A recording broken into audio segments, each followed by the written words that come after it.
రేపే మనకు పోలిపాడ్యమి అలానే కాకుండా శుక్రవారంతో కూడి వస్తుందన్నమాట. అందుకే ఏంటంటేనండి ఈరోజు ఏంటంటే గుర్తుపెట్టుకోండి, రాత్రి పడుకునే ముందు రూపాయి బిళ్ళని అక్కడ పెట్టండి. అలా పెడితే ఏంటంటే తెల్లవారేసరికి కోట్లు వచ్చి పడతాయి. ఇల్లంతా డబ్బుతో నిండిపోతుందన్నమాట. ధనం రావటానికి అవకాశం ఉంటుందని చెప్పొచ్చు.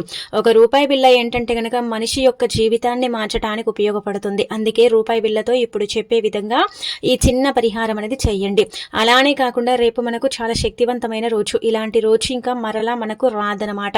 అంటే సంవత్సరానికి ఒకసారి వచ్చే ఈ రోజు ఎలాంటి నియమాలను ఆచరించాలి, నదిలో దీపాలు ఎలా వదలాలి, అలానే కాకుండా రూపాయి బిళ్ళతో ఏం చేయాలి అనేది మొత్తం ఈ వీడియోలో మనం తెలుసుకుందామండి. వీడియోకి ఒక లైక్ ఇచ్చి మా ఛానల్ని కొత్తగా చూస్తున్నట్టయితే సబ్స్క్రైబ్ చేసుకోండి.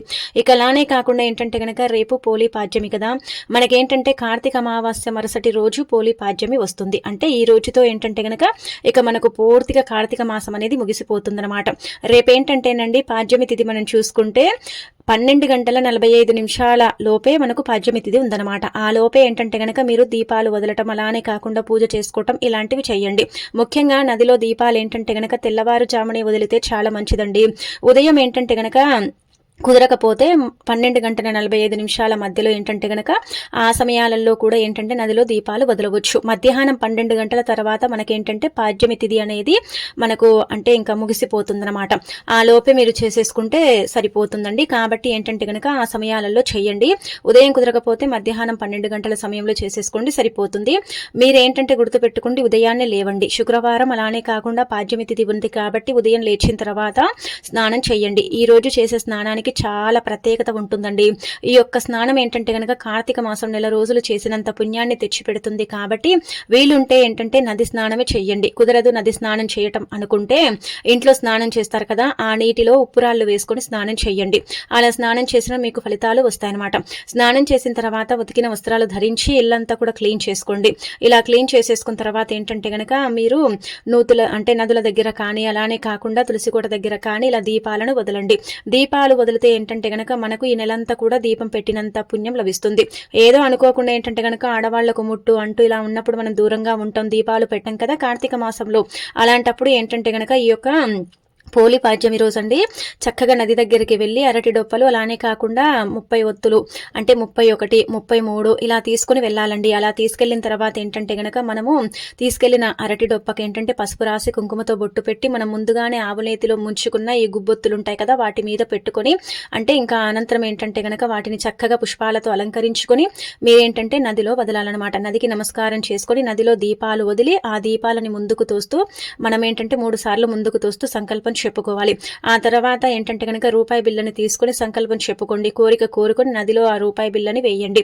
అలా వేసేసి ఇంకొకసారి సంకల్పం చెప్పుకొని ఆ నీటిని గంగగా భావించి పసుపు కుంకుమలో అక్షంతరలు గంధం ఇదంతా కూడా నదికి సమర్పించి ఇంకా అనంతరం ఏంటంటే గనక సంకల్పం చెప్పేసుకోండి, సరిపోతుంది. ఒకవేళ నదికి వెళ్ళటం కుదరకపోతే తులసి కోట దగ్గర కూడా మీరు ఏంటంటే గనక ఇదే విధంగా ఒక పెద్ద అంటే బేషన్ పెట్టి అందులో నీళ్లను పోసేసి చక్కగా దీపారాధన చేసుకోవచ్చు. తులసి కోట దగ్గర కూడా ఇదే విధంగా ఏంటంటే గనక ఆ బేషంలో ఏంటంటేనండి అరటి డొప్పల మీద దీపాలు వదలవచ్చు అనమాట. అలా కూడా మనకు ఫలితాలు ఉంటాయి. ఈ రోజు ఉసిరి దీపము 365 ఒత్తుల దీపాలు వెలిగించవచ్చు, ఉసిరి దీపం పెట్టవచ్చు, పిండి దీపాలు పెట్టుకోవచ్చు. అలానే కాకుండా ఏంటంటే కనుక ఆవునేతితో కూడా మనం దీపారాధన చేసుకోవచ్చు అనమాట. ఎలా దీపం పెట్టినా కానీ ఫలితాలు అయితే రావటం మన కళ్ళతో మనం చూడగలుగుతాము. ఈ రోజు పెట్టే దీపానికి చాలా ప్రత్యేకత ఉంటుంది కాబట్టి ఇంట్లో కూడా ఏంటంటే కనుక ఆవునేతితో దీపం అనేది ఖచ్చితంగా పెట్టండి. ఒక దీపం పెట్టకండి, 2 దీపాలు వెలిగించండి. అలా వెలిగిస్తే అటు మనకి ఏంటంటే కనుక విష్ణు అనుగ్రహం, లక్ష్మీదేవి అనుగ్రహంతో పాటు మనకు శివపార్వతుల అనుగ్రహం కూడా కలుగుతుందని శాస్త్రాల్లో చెప్పబడుతుంది. ఈ విధంగా దీపారాధన చేసుకోండి. మనము ఏంటంటేనండి దీపం ఎప్పుడు కూడా అగ్గిపుల్లతో వెలిగించకూడదండి, అగరబత్తులతో దీపం వెలిగించాలి. లేకపోతే ఏంటంటే గనక ఏకహారతితో మనం దీపం వెలిగించాలన్నమాట. అప్పుడే మనకి ఏంటంటే దీపం పెట్టినంత పుణ్యం లభిస్తుంది. పుల్లతో ఏంటంటే గనక అగ్గిపుల్లతో వెలిగించడం వల్ల ఫలితం అయితే రాదనమాట. ఇలా దీపం వెలిగించిన తర్వాత ఇంట్లో ఏంటంటే పాలతో చేసిన పదార్థం ఏదైనా పర్వాలేదండి, అది నైవేద్యంగా పెట్టేయండి, సరిపోతుంది. నదిలో కానీ ఇంట్లో మనం ఏంటంటే గనక దీపాలు వదిలేటప్పుడు పసుపు రంగులో బట్టలు కానీ ఎరుపు రంగులో ఉండేటి బట్టలు కానీ ధరిస్తే సంవత్సరం అంతా కూడా అదృష్టం ఐశ్వర్యం కలిసి వస్తుందని పురాణాలలో చెప్పబడుతుంది. కాబట్టి ఈ విధంగా ఏంటంటే గనక ధరించండి. ఆ తర్వాత ఇంకొకటి మనం గమనించుకుంటే ఏంటంటే గనక ఈ రోజండి మీరు అంటే శుక్రవారం కదా, శుక్రవారం ఎంత లేని వాళ్ళైనా సరేనండి ఇంట్లోనైనా సరే దీపం పెట్టుకోవటం జరుగుతుంది. అలానే కాకుండా అరటి డొప్పల్లో దీపాలు వదులుతూ ఉంటారు. కాబట్టి ఈరోజు ముఖ్యంగా మీరేంటంటే కొన్ని పనులను అసలు చెయ్యకండి. ఆ పనుల ద్వారా మీకు దరిద్రం పడుతుంది. కాబట్టి ఇంట్లో స్త్రీలు ఏడవకూడదు, శాపనార్థాలు పెట్టకూడదు, పిల్లల్ని కొట్టడం తిట్టడం చెయ్యకూడదు అనమాట. ఇదేంటంటే చెడుకి సంకేతంగా భావిస్తారు. కాబట్టి ఇలాంటి పనులను చెయ్యకండి. ఆ తర్వాత రూపాయి బిళ్ళ పరిహారం అనేది చేసుకోండి. ఒక రూపాయి ఏంటంటే మనిషి జీవితం మార్చేస్తుందని మనం చెప్పాం కదా. రూపాయి బిళ్ళతో మనం చేసుకునే పరిహారాలన్నీ కూడా మనకు ఫలిస్తాయండి. ఒక రూపాయి మన జీవితంలో ఉండే ఇబ్బందులను కూడా తొలగిస్తుందన్నమాట. అందుకే రూపాయి బిళ్ళతో ఏంటంటే ఇప్పుడు చెప్పే ఈ పరిహారం చేసుకుంటే చాలా మంచి రిజల్ట్ వస్తుందన్నమాట. ఒక రూపాయి తీసుకోండి, మీరేంటంటే ఇది రాత్రి పడుకునేటప్పుడు చేసుకోండి. ఇలా చేసుకోవటం వల్ల అయితే మంచి రిజల్ట్ ని చూసే అవకాశం ఉంటుందన్నమాట. రూపాయిని తీసుకుంటారు కదండి, తీసుకున్న తర్వాత ఏంటంటే మనం ఎప్పుడైనా సరే రూపాయిని చేతిలో పట్టుకుంటే మనకు తెలియకుండానే ఒక పాజిటివ్ వైబ్స్ అనేది వస్తుంది. కావాలంటే ఎప్పుడైనా మీరు అబ్జర్వ్ చేసుకోండి, రూపాయిని మీ చేతిలో పట్టుకోండి. అలా పట్టుకొని ఏంటంటే గనక గట్టిగా ఏదైనా సరే కోరుకొని ఆ రూపాయిని ఎవరికైనా సరే దానం చేసేయండి. విత్ ఇన్ సెకండ్స్ లో మీ కోరిక తీరుతుంది. చూడండి, కావాలంటే ఒక్కసారి అబ్జర్వ్ చేయండి. అది అన్ఎక్స్పెక్టెడ్ గా చెయ్యండి. ఆలోచించుకొని మరి ఏంటంటే గనక చెయ్యకండి. ఎవరికి చెప్పకుండా మీకు కూడా అంటే అన్ఎక్స్పెక్టెడ్ గా అంటే ఇలా చేసేయండి. వెంటనే ఫలితం అనేది రావటం మీ కళ్ళతో మీరు గమనించగలుగుతారనమాట. అలానే కాకుండా మీ జీవితంలో ఉండే కష్టాలు నష్టాలు భరించలేని సమస్యలు పోవాలన్నా, మీకు చక్కటి ఐశ్వర్యము అభివృద్ధి ఉండాలన్నా, ఆ తల్లి యొక్క అనుగ్రహం సంపూర్ణంగా కలగాలన్నా సరేనండి, ఇలా ఏం చేయండి అంటే గనక ఒక రూపాయి బిల్లను తీసుకోండి. రూపాయి బిల్లను తీసుకొని రాత్రి పడుకుంటారు కదా, అలా పడుకునేటప్పుడు ఏంటంటే గనక ఆ రూపాయి బిల్లని ఆడవారైతే ఎడమ చేతిలో, మగవారైతే కుడి చేతిలో పట్టుకోవాలి. ఇలా అని మనకి ఏంటంటే పరిహార శాస్త్రంలోనే చెప్పబడుతుంది. అలా పట్టేసుకున్న తర్వాత ఈ రూపాయి బిల్లని ఏంటంటే గనక పట్టుకుంటాం కదా, గట్టిగా సంకల్పం చెప్పుకోవాలండి. ఒక్కొక్కరికి ఒక్కొక్క సమస్య ఉంటుంది, ఒక్కొక్క బాధ ఉంటుంది, ఒక్కొక్క ఇబ్బంది ఉంటుంది కదా, అది ఏది ఉంటే అది చెప్పుకోండి. అలా చెప్పేసుకుని డైరెక్ట్ గా దిండు కింద పెట్టి పడుకోండి. తెల్లారిన తర్వాత మీరు లేస్తారు కదా, లేచిన తర్వాత ఆ రూపాయి బిల్లని తీసుకెళ్లి ఎవరికైనా సరే పేదవారికి దానం చెయ్యండి. ఇలా చేయటం వల్ల ఏంటంటే ధన ద్వారాలు తెచ్చుకుంటాయి, ధనం వస్తుంది. రూపాయి బిళ్ళతో పరిహారం చేశాం కాబట్టి డబ్బు ఏంటంటే గనక లక్ష్మీదేవి రూపంగా భావిస్తారు. ఆ తల్లి అనుగ్రహం కూడా కలగటానికి ఎక్కువగా అవకాశం ఉంటుంది. అనేక రకాల సమస్యల నుంచి కూడా మనం బయటపడటానికి అవకాశం ఉంటుందన్నమాట. ధన సమస్య కావచ్చు, రుణబాధ కావచ్చు, ఆర్థికంగా కలిసి రాక మీరు ఇబ్బంది పడుతున్నా సరేనండి, ఇలా రూపాయి బిళ్ళతో పరిహారము చేసుకుంటే ఖచ్చితంగా తొలగిపోవటం అనేది జరుగుతుందన్నమాట. పురాణ గ్రంథాల్లో ఏంటంటే రూపాయి బిళ్ళ పరిహారానికి చాలా ప్రాధాన్యత ఇవ్వబడుతుంది. శుక్రవారం దానం చేయకూడదు, తెల్లారి దానం చేస్తే మంచిదనమాట. అంటే దానంగా ఎవరికైనా సరే ఇచ్చేయాలన్నమాట. రూపాయిని ఇవ్వాలా అండి అంటే గనక రూపాయిని ఇవ్వమని ఏం చెప్పట్లేదండి, రూపాయికి ఇంకొక రూపాయి కూడా కలిపేసి ఇవ్వచ్చు. అది మన ఇష్టం అనమాట. ఇంకా కానీ మన దగ్గర పెట్టుకున్న ఈ రూపాయి బిళ్ళని మాత్రం మనం ఉంచుకోకూడదు, ఎవరికైనా సరే దానంగా ఇచ్చేయాలన్నమాట. అలా ఇస్తే మంచి ఫలితాలను అయితే మనం చూడొచ్చండి. అలా చూసేసి మనం ఆశ్చర్యపోతామన్నమాట.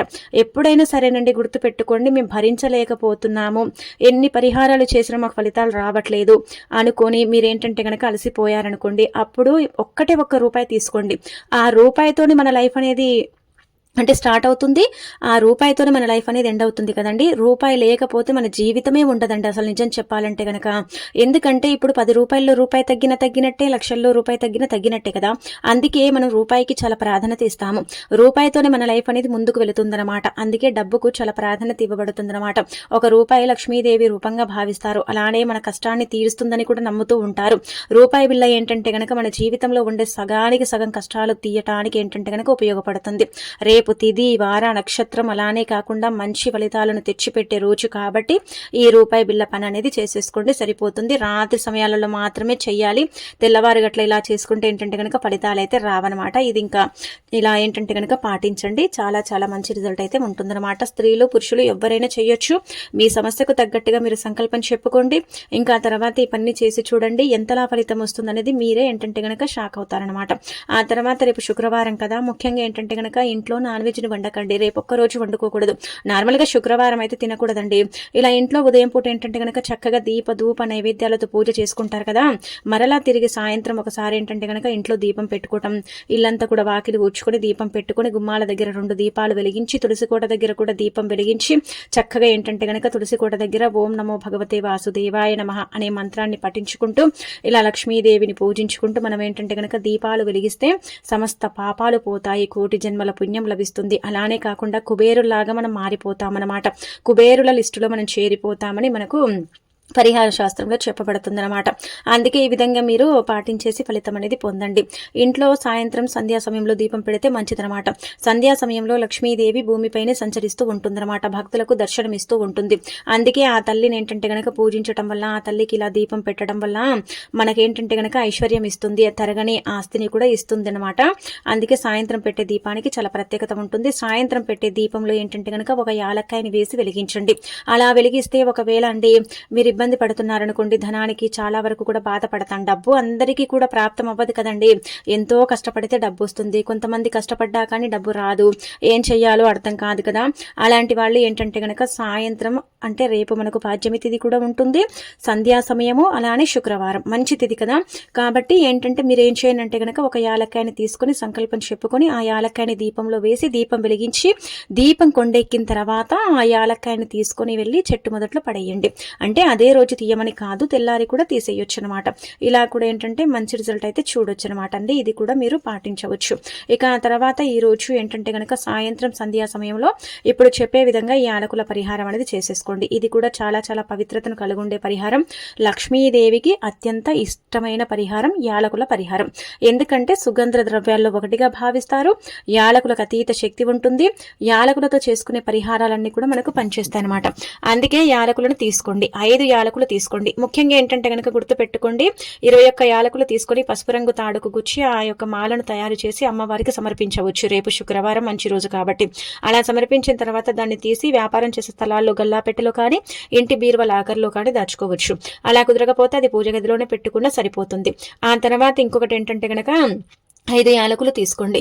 అలా తీసేసుకున్న తర్వాత ఏంటంటే కనుక 5 యాలకులు కూడా మీరు చక్కగా కుడి చేతిలో పట్టుకొని గట్టిగా పిడికిలి బిగించి యోగా ప్రక్రియలాగా 2 నిమిషాలు కూర్చొని ఆ 5 యాలకులు కూడా ఏంటంటే కనుక అమ్మ ఇవి మేము మా దగ్గర పెట్టుకుంటాం తల్లి, మాకు మంచి జరిగేలాగా చూడు, మాకు ఎలాంటి ఆపదలు లేకుండా చూడు, మాకెప్పుడు కూడా ఎల్ల వెళ్ళల కూడా నీ అనుగ్రహం కలిగేలాగా చూడు, ఎప్పుడు కూడా మాకు అంటే సుఖ సంతోషాలు కలిగేలాగా చూడని సంకల్పం చెప్పుకొని యాలకులు మనం మన దగ్గర పెట్టుకోవచ్చు. లేదంటే కాసేపు లక్ష్మీదేవి పటం ముందు పెట్టి ఆ తర్వాత మన దగ్గర 2 పర్సులో పెట్టుకోవాలి.